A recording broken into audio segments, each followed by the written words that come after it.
Hello and welcome to today's rendition of the Science Trust Project Welcome Webinar, which is geared towards conceptually highlighting a few core principles we have found important when engaging in the project of nurturing science trust.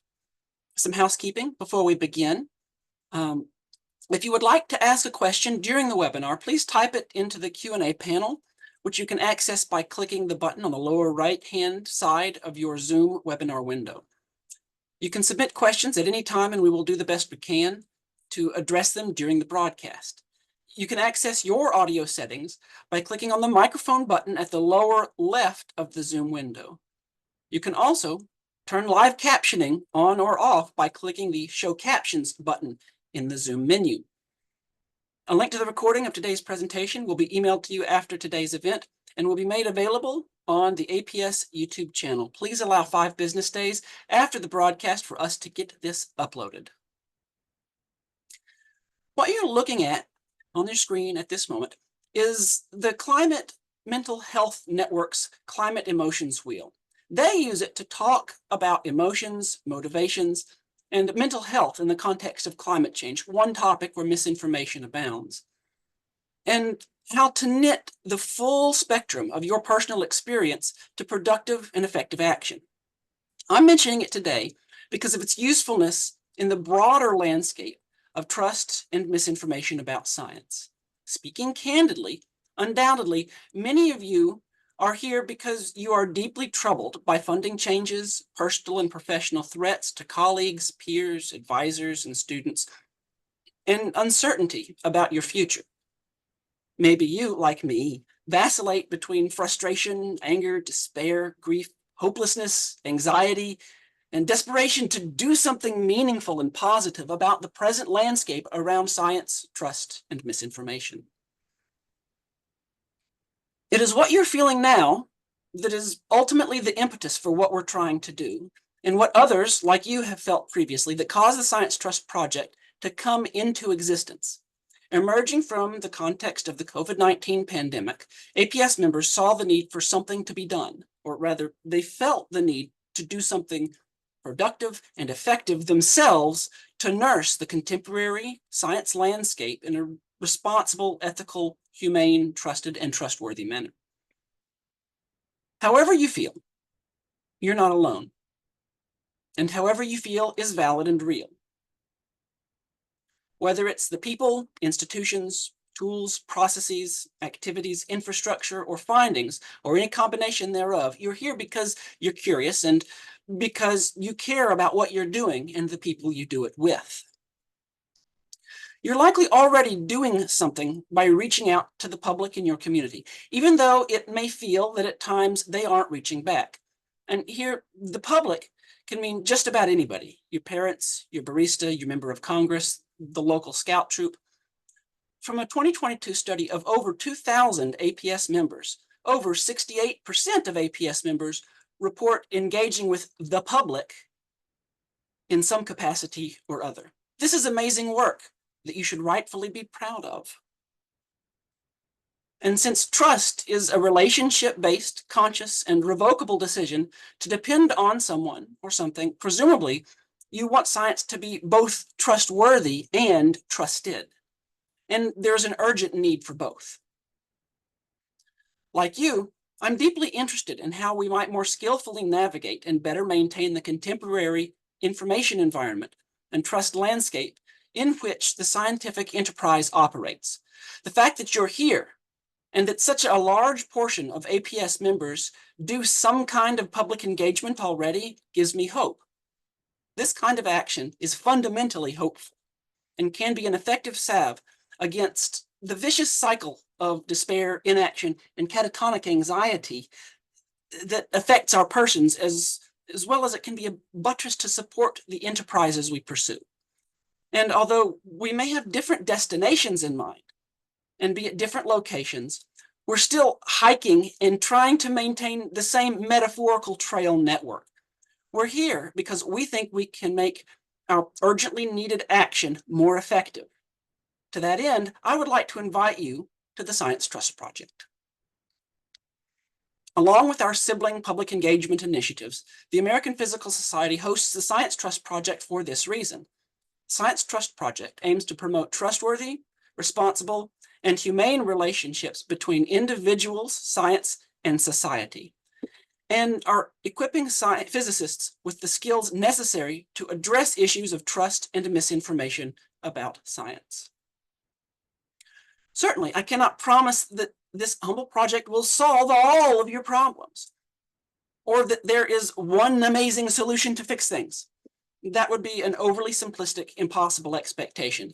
But I can promise that what we try to do at the Science Trust Project can absolutely help you be more effective in your public engagement efforts, especially when joined with existing action that you may already be doing, especially when we all bring our combined experiences and expertises and perspectives to the table. If you use the Zoom chat feature, remember to be nice. We're all here in good faith, and this is a professional work environment governed by the APS Code of Conduct. My name is Zach Pruitt. I'm the lead facilitator and primary, though certainly not only, content developer for the Science Trust Project.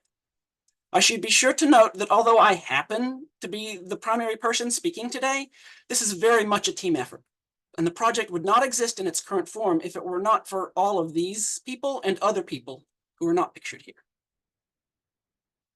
The following slides are intended to leave you, the viewer, with a debunked view of the information deficit model, which I will define in a moment. Now that you're a little bit more aware of who we are, I want to start to approach how to do what we are all trying to do. And for this, I'm going to start with the scientific method, where observations and questions lead to testable hypotheses, which can then be tested and perhaps falsified, in which case we expect other models to emerge that have greater explanatory and predictive power, or the model remains as yet unfalsified through experimentation and continued testing. Let's start with some relevant observations. Some of these that you're seeing on your screen may look familiar, and there may be many others that may have brought you here today. Things like outlandish conspiracy theories and the denial of climate change, or what spurred the initial development of the Science Trust Project, concerns over COVID misinformation. All of these are examples of observations that may have sparked your concerned interest and lead to one particular question. What the heck is going on? In 2022, when the Science Trust Project was first started, many members were asking this, and indeed are still asking this question: what the heck is going on? With the natural follow-up, this all seems really bad. What, if anything, can be done about it? And how can the APS help meet this member concern? If you would be willing, take 30 seconds or so to type in the comments where your research has led you to the question of what the heck is going on. And what I mean here is, why do you think we see so much mistrust and misinformation about science? For the sake of this story, I'm going to say that it is at this point that I'm going to take you where my first inkling took me, and it may have taken many of you as well. And that inkling is the idea of what I'm going to call the information deficit model. The idea that maybe people just don't know, and since people don't know, we should only need to charitably offer information and reasoned debate, not necessarily for the sake of the interlocutors, but rather for the benefit of a mostly rational and good faith audience. One example of this flavor of potentially high-risk science communication via publicized debate, depicted here, as you see on your screen, is the relatively recent debate on the Joe Rogan podcast between archaeologist and science communicator Flint Dibble and author Graham Hancock. It's at this point that we effectively have something like the formation of a hypothesis that we're calling the information deficit model, which is basically the idea that people must just not understand the science. If people understood the science better, we wouldn't have these problems, or so this model goes. So then you think, let's look into how to get people to understand things better, such as through lectures, papers, podcasts, appearances, debates, debunkings, and educational programming, things like that. The information deficit model basically says that our aims should transmit knowledge from expert scientists to everyone else.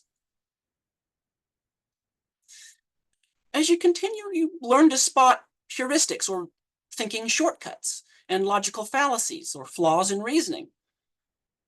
You learn that in many cases, some debunking is better than none, especially when done well. Here you see the Flick framework, which attempts to categorize common attributes of science denial, such as using fake experts, logical fallacies, impossible expectations, cherry picking, and conspiratorial thinking. You learn that storytelling, metaphor, and demonstrating shared values, when done well, can be incredibly powerful in conveying a message. And then you kind of wish you'd have paid a little bit more attention in creative writing class. Take the case of messaging around climate change, which we frequently use. Climate messaging tends to work better when it's personal, so local and relevant to the here and now, to the people that you're speaking about. When it's perceived as realistic or not over the top. When it's engaging and not boring. When it tells a narrative story. When it connects emotionally in the right way. And especially if it's empowering and actionable. Particularly human stories with a face and a name work a lot better than just words on a page or a sad, distant polar bear.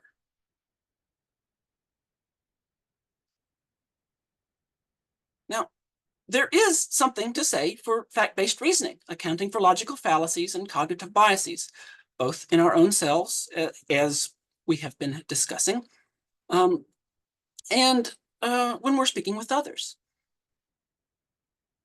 When we do decide to engage in this type of setting of the record straight, we want it to be as effective as it can be. And my guess is that relatively few people will deeply read a 5-paragraph essay debunking a meme they absent-mindedly scrolled past while waiting for the bathroom to become unoccupied. You do want to be factually accurate, but aside from that, one of the main reasons to post a fact check is to prevent people from assuming that everyone already agrees with what the original post says, simply because nobody says otherwise. So one format that I like is the fact, myth, fallacy, fact format, and it goes something like this. Lead with a clear, simple, plausible, memorable fact that fits the existing narrative if possible. Then warn that a myth is coming. If you must repeat a myth, say it no more than once. If possible, encourage people to be suspicious of the source and intent of the misinformation.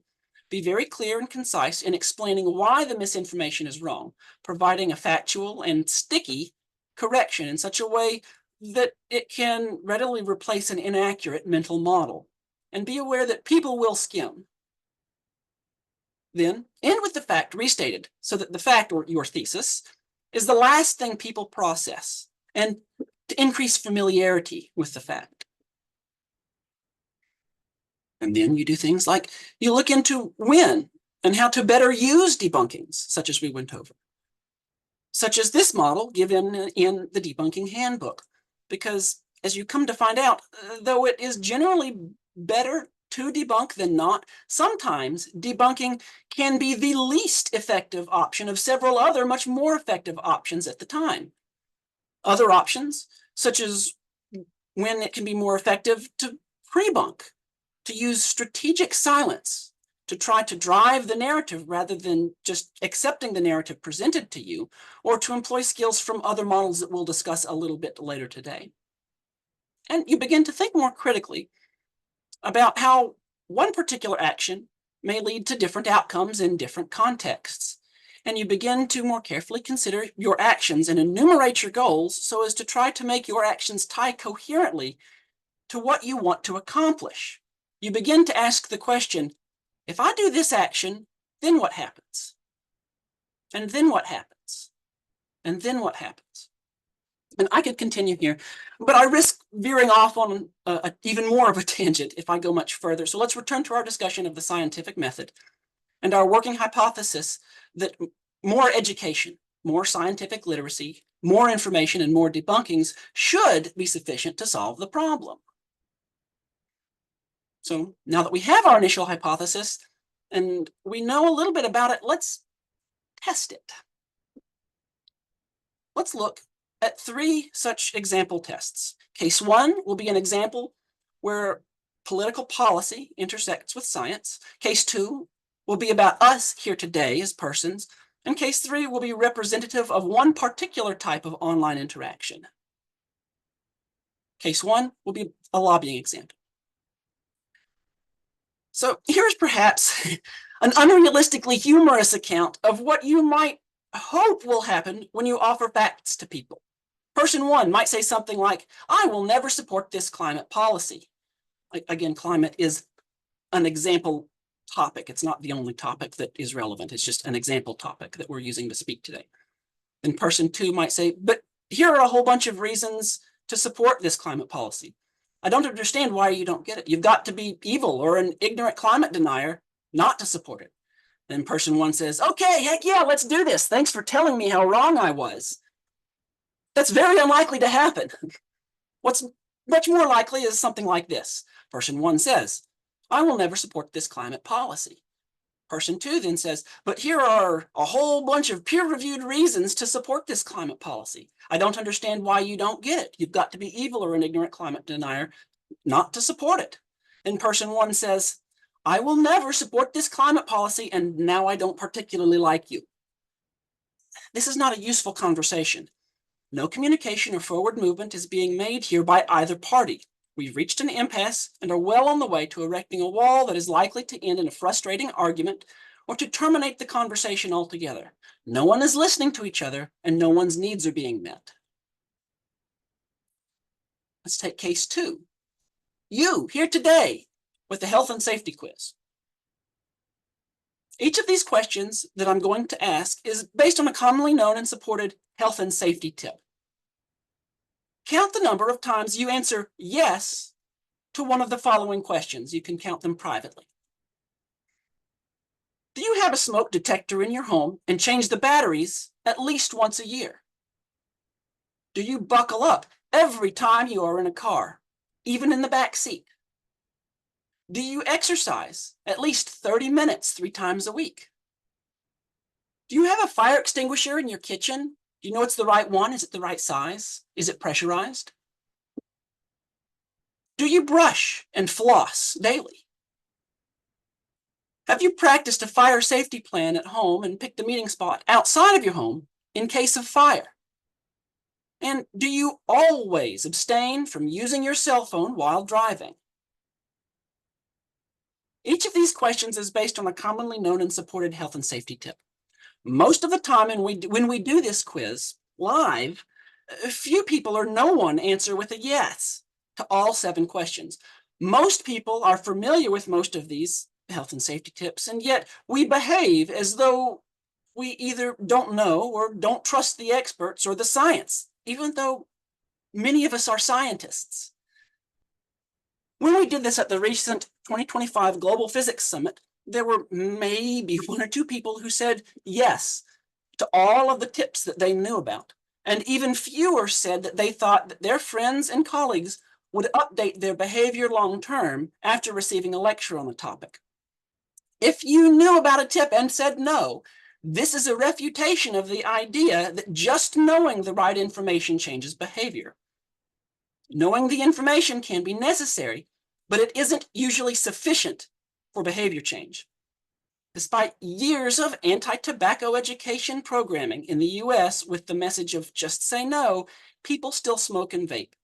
There are more effective and less manipulative skills and tools than lecture, shame, and coercion that we can use, especially in combination, which build on people's intrinsic motivation and that support their right to self-determination and agency, where they themselves provide motivation and reasons for behavior change that they deem as in their best interest. Case 3 is a particular kind of online interaction. Note, don't over-interpret the next few slides. Though there are trolls and bad actors online, not everyone with a bad take is a troll or a bad actor. I'm trying to use this instance to hint at why you might want to consider why private interactions are generally preferable to public debates, not to fully explore the space. So here's a simplified scenario. You see a post on, let's call it Sockbook, some social media. about COVID that you suspect contains information pollution. Basically, the surface level interpretation of the text of the interaction is about statistics, specifically the relationships between wearing masks, vaccinations, and COVID mortality, with three groups I'll call green, blue, and brown. Green, the original poster, says something like this: "The most important person in my life just died because of COVID. Screw you, anti-vaxxers." Then brown responds to green. Statistically speaking, they probably caught it from someone who was vaccinated. Then blue responds to brown. "Someone died, you dense wank nugget. Now is not the time for this." Then brown responds to blue. We should have an accurate understanding of the circumstances. If everyone was masking, they would not have died. And then they post an infographic. Then blue responds to brown. "You're a piece of crap." After reading through the interaction so far, you check the assertions, check the other accounts, and check the context, and check your biases. You then begin to consider what your goal in the interaction might be if you were to interact, and to weigh some options for what to do as part of a coherent strategy, if anything, in considering possible outcomes.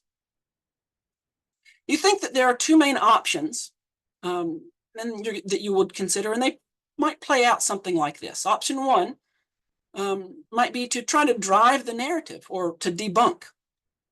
And you reason that it might play out like this. You post a debunking. The person responds. Their friend chimes in. You rebut again.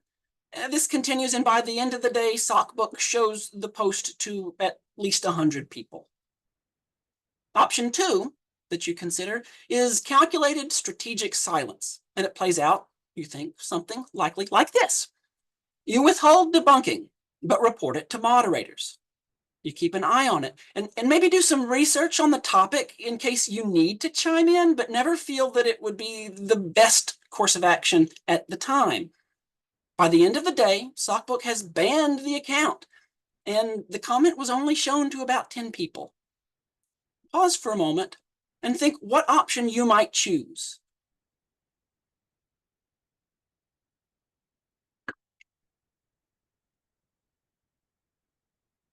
Well, after observing what was happening in the situation by looking through the previous posts and pages of the commenters, and orienting yourself to the situation by considering the context and subtext of what was being said and how it was being said, you determined that any claims about COVID are pretty well already visible in the general information ecosystem.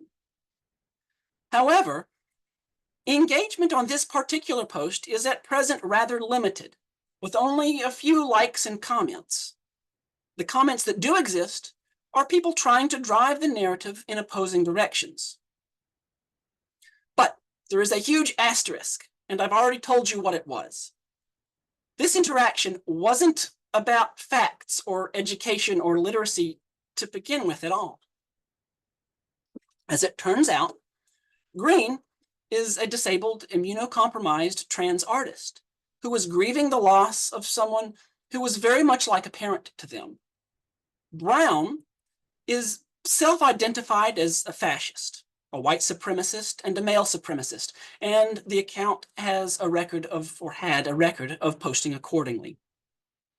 And Blue is an amalgam of several of Green's friends and allies. In this case, my goal relevant to our discussion today was that I wanted to minimize harm, first to the targeted person and their friend group, and second to everyone else on the platform by quarantining or removing the misinformation. In this case, I think the right call was to not engage in direct confrontation, but rather to report the Brown account, which did get suspended. This account was intentionally spreading malinformation, disinformation, and half-truths, both with the intent of causing harm and to deceive.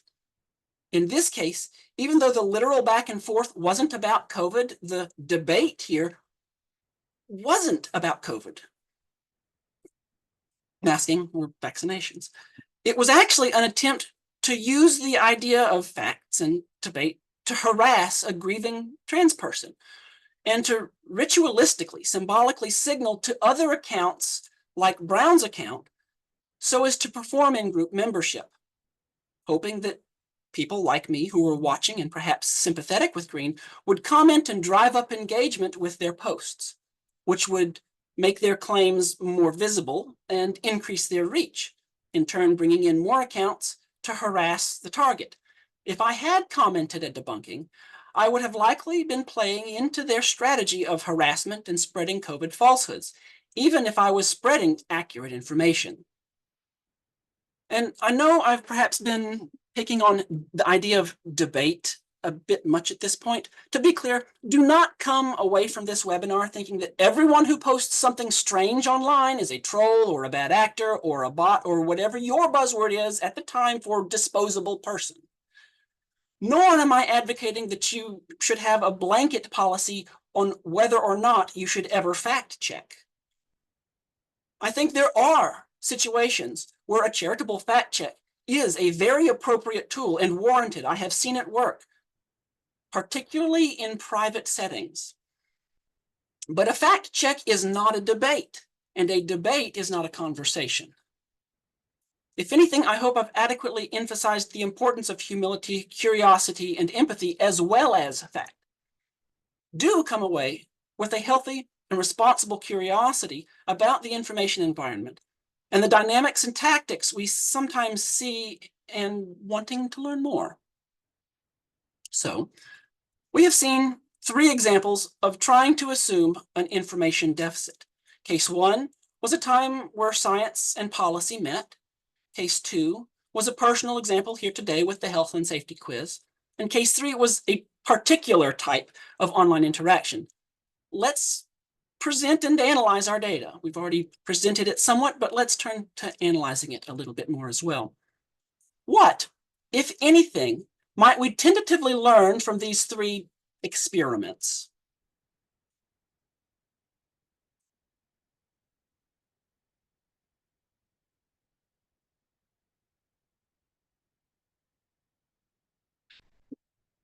The biggest takeaway, which I think ties most closely to case 2, is that the information deficit model does not work. It is at the very least an insufficient first approximation. Takeaways from case 1 and case 3, I think may need a little bit more background to fully resolve, so let's turn to that now.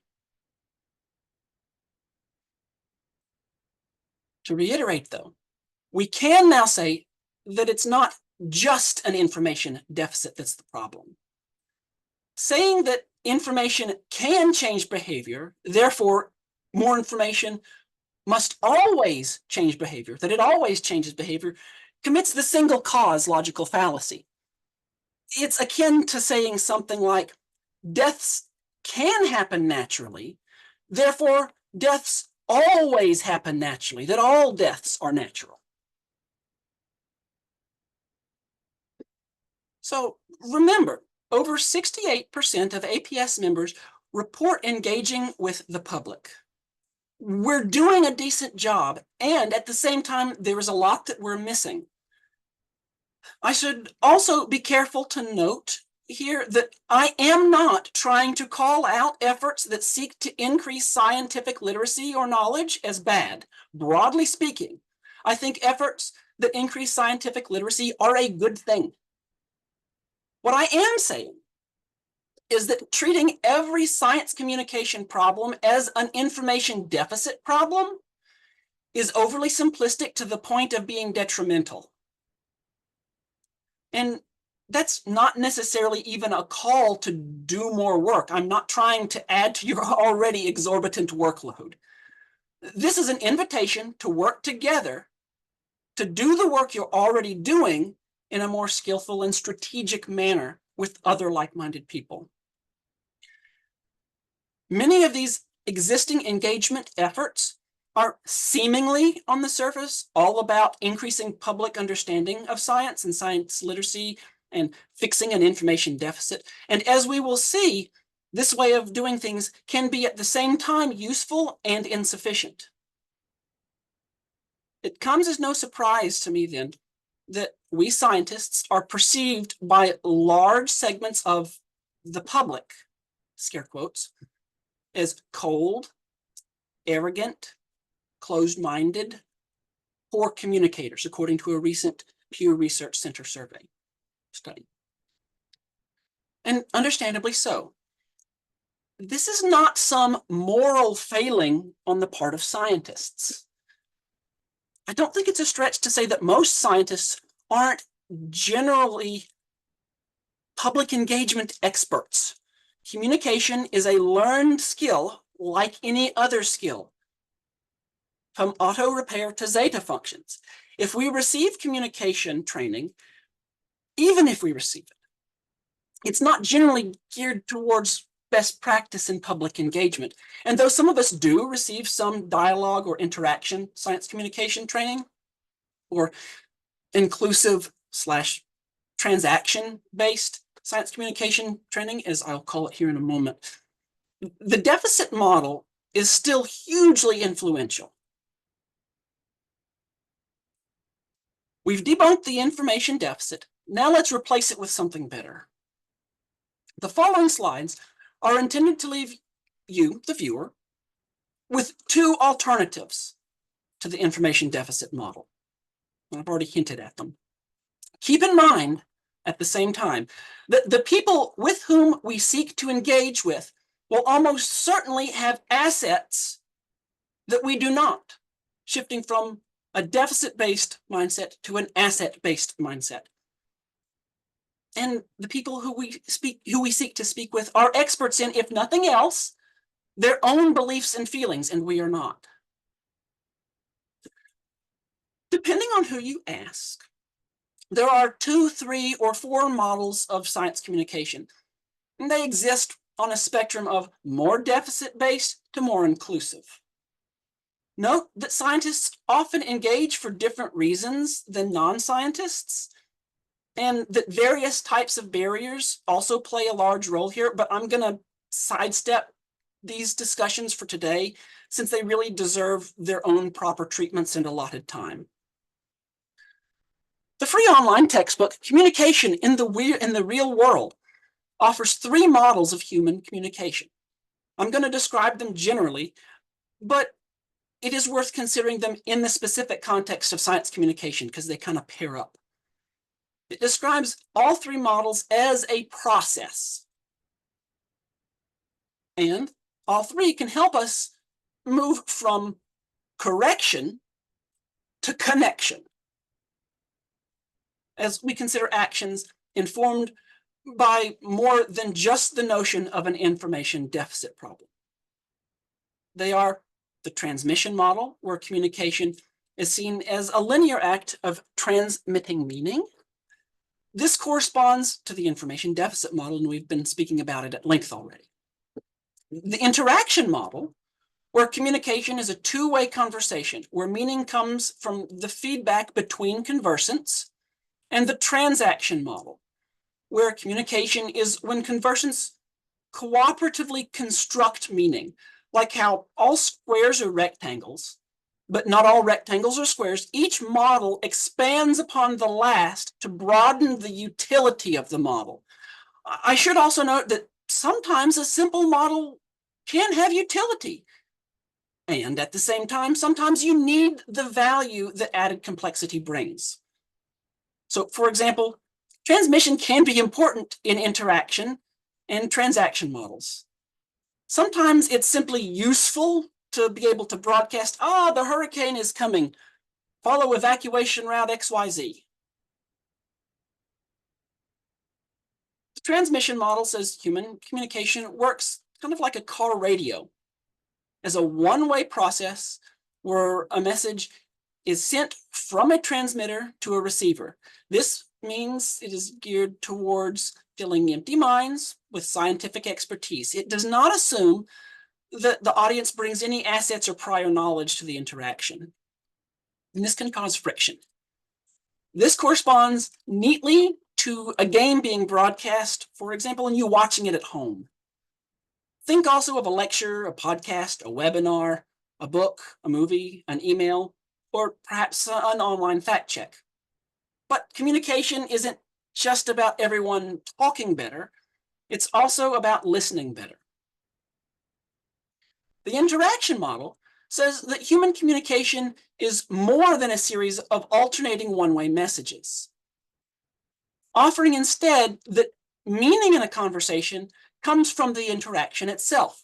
And that meaning is generated because of the two-way process, where parties are alternately sending and receiving messages that are mediated and contextualized by specific physical and psychological circumstances. The interaction model might correspond to discussing the game, arguing with the referee, and maybe an interactive classroom or a workshop or a heartfelt discussion where both parties' needs are met. And the transaction model takes the idea in the interaction model and goes one step further, offering instead that communication is a process that actually generates social realities and constructs relationships and communities. This is sometimes called public participation in science. And here I don't just mean, oh, the public gets to help do research and do wonderful things like help classify galaxies or take part in surveys. It can mean that, but it also means much more. It means non-scientists are part of the decision-making process with their values represented in how the science is done. Science, after all, isn't just a list of facts. People in communities can be included and participate in all aspects of how you define science here. One example might be the community that forms and the relationships that exist because of the communication that happens between fans and the team at a game, when the fans cheer and wear team colors as part of that particular community. And even when fans and players communicate at the grocery store, at the barbershop, online, and at family gatherings. This model accounts for why how we react in one situation might be totally out of place in another, just because of the context, culture, or relation to the people involved. At the extreme end, other examples of social realities that are generated but still very real, might include money or nation states, both of which are real. They materially affect people's lives and well-being. But as this model might indicate, both money and nation states are only real because they are a generated social reality emergent from the process of human communication. Nation states don't exist without people. I don't think it's a stretch to say that most scientists aren't public engagement experts. A lot of the usual public engagement efforts and training scientists do and receive focus on the transmission model, the information deficit model. And by the way, training and efforts on these other communication models is something the Science Trust Project seeks to be a resource on and work with you on. So let's make a new proto-hypothesis. And that is that it's not one monolithic problem. It's a lot of different things adding up and are interacting with each other in a variety of more complex ways, like identity, emotion, logical fallacies and heuristics, ways of knowing, scientists' communication skills, elitism, social dynamics, priorities, intentional manipulation, beliefs and values, context, barriers, and many other things. Over the next few slides, I've picked out a small few to showcase, though we don't have enough time to go over many or really any in any real depth.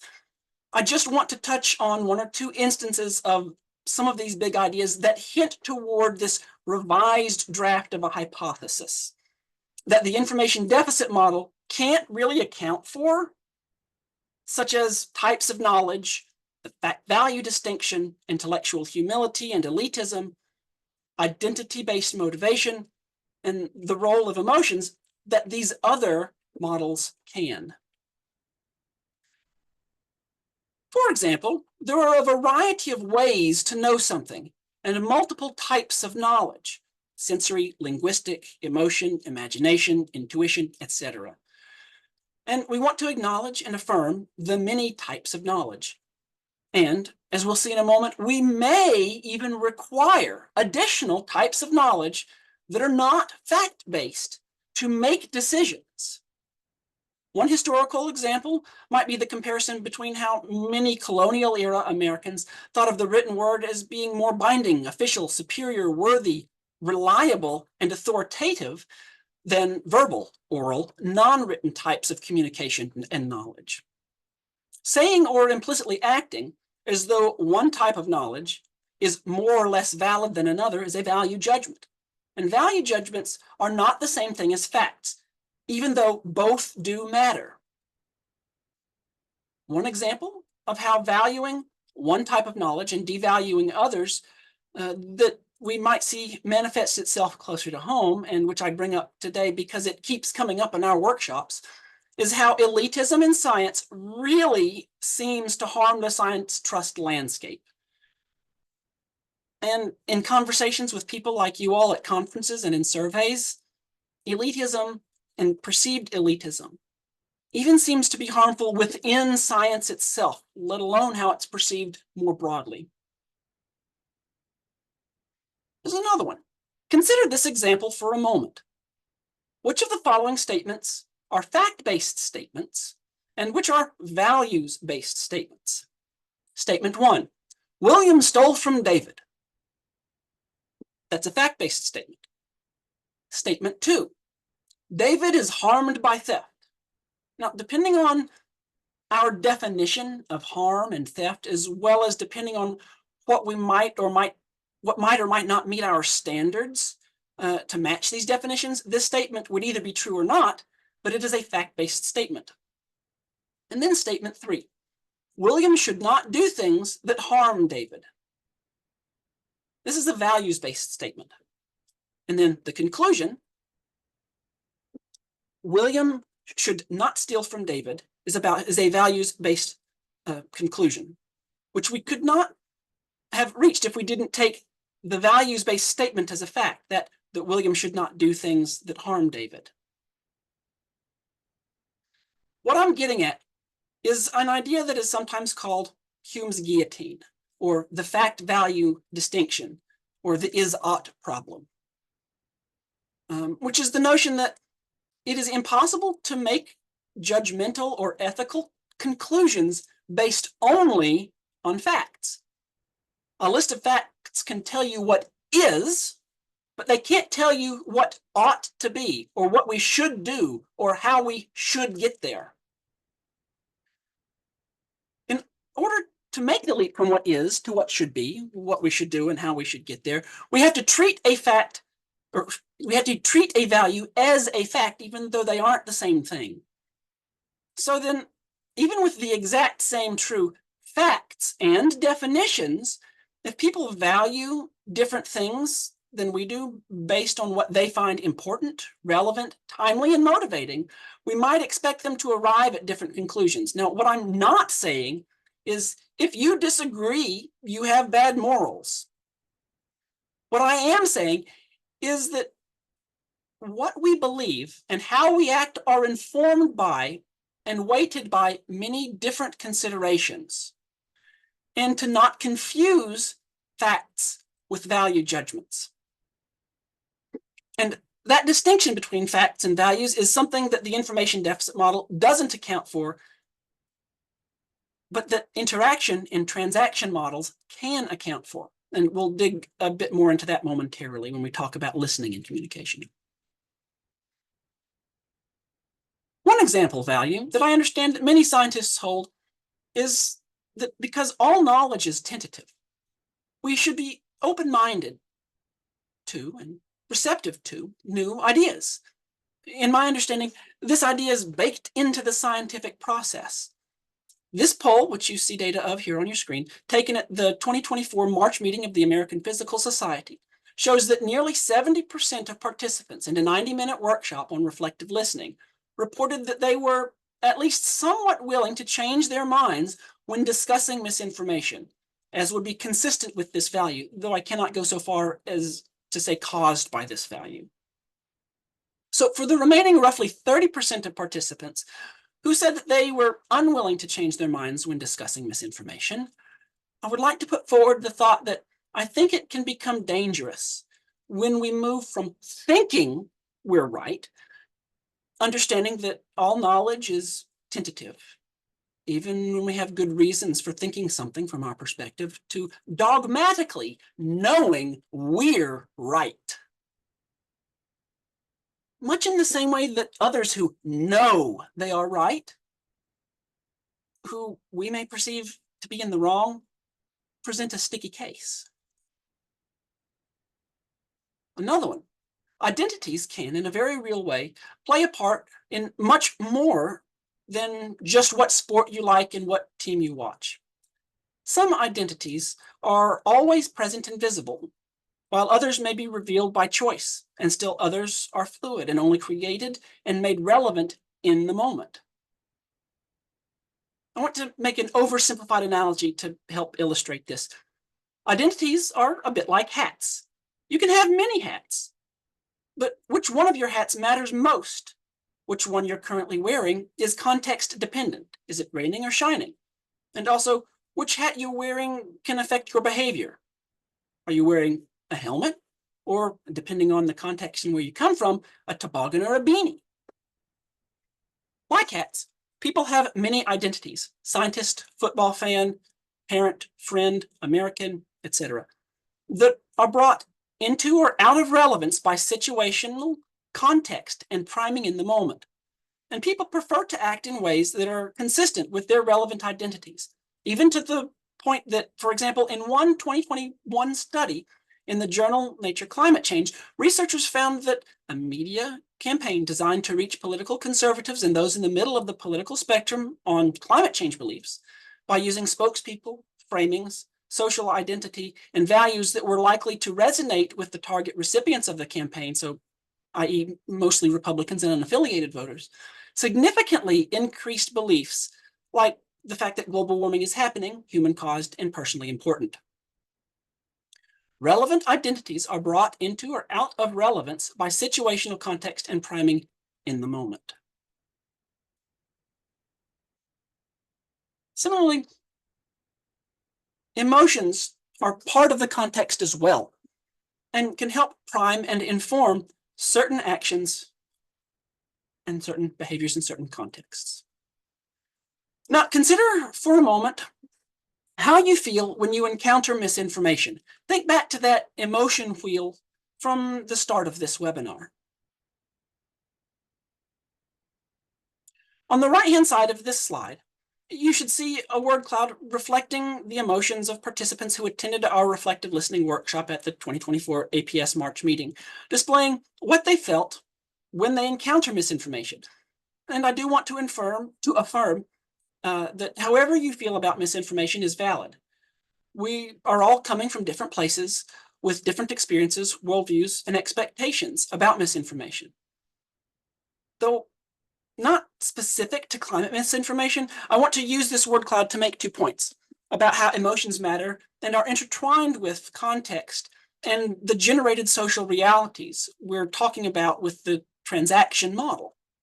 My intent being to highlight how good communication includes speaking, but also includes listening and an awareness of context and subtext. One study called Emotional Signatures of Climate Policy Support demonstrates how much context is tied to what we are thinking and believe, finding that specific emotions are uniquely associated with the support for specific types of climate policy preferences.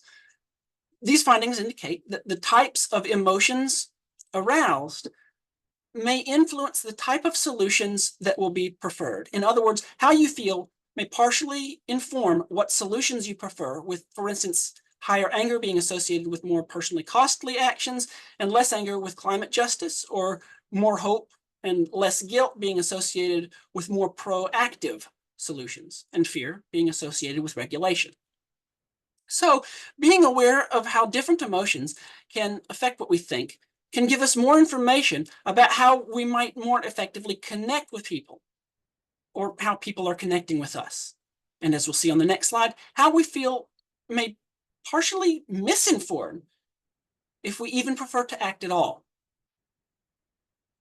First, a reminder, I'm using the topic of climate change here as a specific example to talk about where issues of trust and misinformation about science are common. In a 2019 article entitled How Hope and Doubt Affect Climate Change Mobilization, the authors advocate for focusing on what they call constructive hope, which they contrast with false hope, paired with constructive doubt, as opposed to fatalistic doubt, if we want to mobilize emotions into productive action. In other words, how we feel about something is a type of information that informs our actions and beliefs, such that not only can emotions correspond with preferred climate change, so this generated social realities, but different emotions, when discussed and understood in a different context, may also pair with inaction, thereby functioning as misinformation just as much as inaction due to outright climate denial, magical thinking, or logical fallacies. So let me remind you again of our new hypothesis, that issues related to trust and misinformation about science are not one problem, but many different things that need individualized attention and cooperation. Depending on who you ask, there are 2, 3, or 4 models of science communication. They exist on a spectrum of more deficit-based to more inclusive.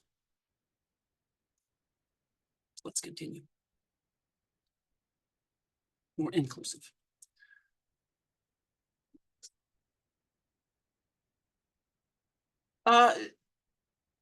Some actionable hope here is that communication is not just talking to, at, or past people better. At the very least, we need to listen more and listen more effectively, and better yet, also involve non-scientists in the process. It's hard to do a visceral test on this here now and today, like we did with the health and safety quiz, but I will say that there is pretty good peer-reviewed evidence that this is the case. And for now, for the sake of time, I'm just going to pick one example of one of these models to show you.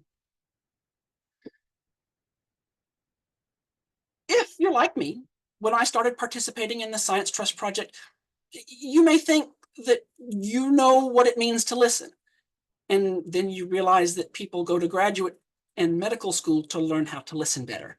And then you realize that you are also not immune to the cognitive bias known as the Dunning-Kruger effect, which is when people with limited competence in a particular domain overestimate their abilities. So now I want to bring your attention to a hint of better listening.